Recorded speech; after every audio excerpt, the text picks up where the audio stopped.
Hello everyone, my self Rishabh, your mentor. और आज की वीडियो का टॉपिक रहेगा हमारा कि how you can S CUET in 60 days. क्योंकि बोर्ड्स के बाद तुम्हारे पास समवेयर अराउंड 60 या फिर 50 डेज बचते हैं। So you have to make sure कि तुम सारी चीज़ें इस वे में इम्प्लीमेंट करो कि तुम CUET में जो भी कॉलेज टारगेट कर रहे हो, जो भी तुम्हारा कोर्स है, उसको तुम सक्सेसफुली रीच कर पाओ वो कॉलेज।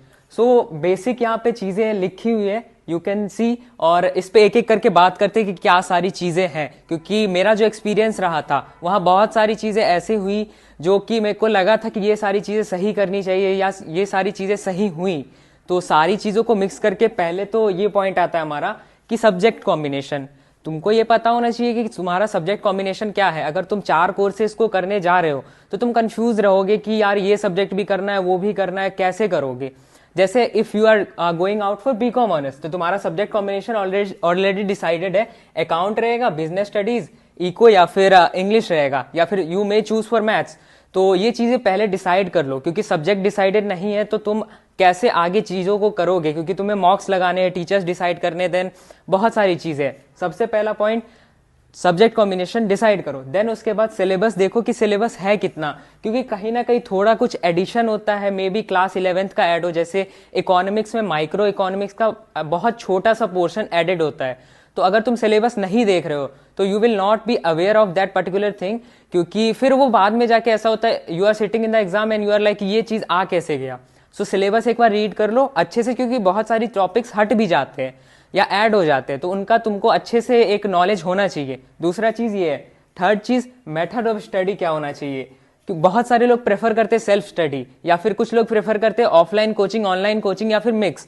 सो पहले से ये क्लियर कर लेना। ये मत करना कि 15 दिन तुम किसी एक टीचर को फॉलो कर रहे हो देन फिर स्विच कर रहे हो कंटिन्यूअसली। अगर स्विच करोगे तो होगा अल्टीमेटली ये कॉन्सेप्ट कहीं ना कहीं मिक्सअप होते जाएगा और सही तरीके से प्रिपेयर नहीं कर पाओगे।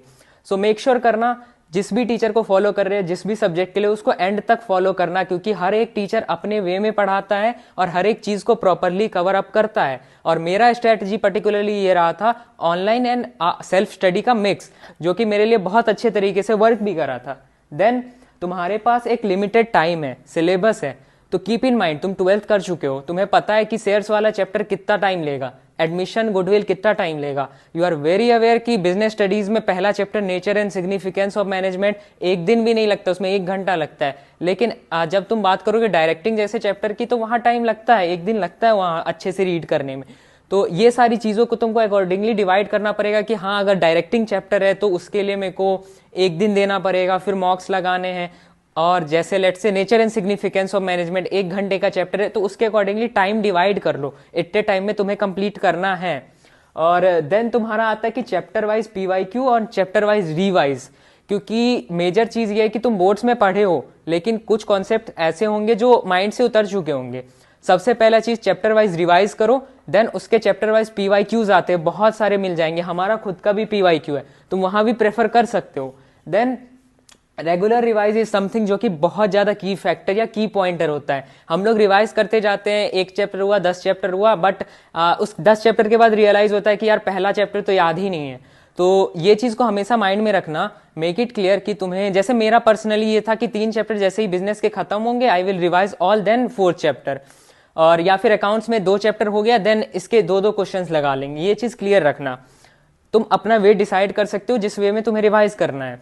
और फिर लास्ट में ये आता है कि सारे सिलेबस को रिवाइज करने के बाद ओवरऑल एक मॉक लगा लेना, सो दैट कि तुम अपने आप को फाइंड आउट कर पाओ कि कौन किस स्टेज पे तुम खड़े हो, कहाँ तुम लैग कर रहे हो। और मॉक कभी भी लगाना, चाहे तुम चैप्टर वाइज लगा रहे हो या फिर तुम ओवरऑल, ये माइंड में हमेशा रखना कि एक प्रॉपर सेटिंग के साथ, एनवायरनमेंट के साथ लगाना, क्योंकि टाइम के साथ तुम जितना ज्यादा मॉक्स लगाओगे उतना ज्यादा तुम उस एनवायरनमेंट से फेमिलियर होते जाते हो।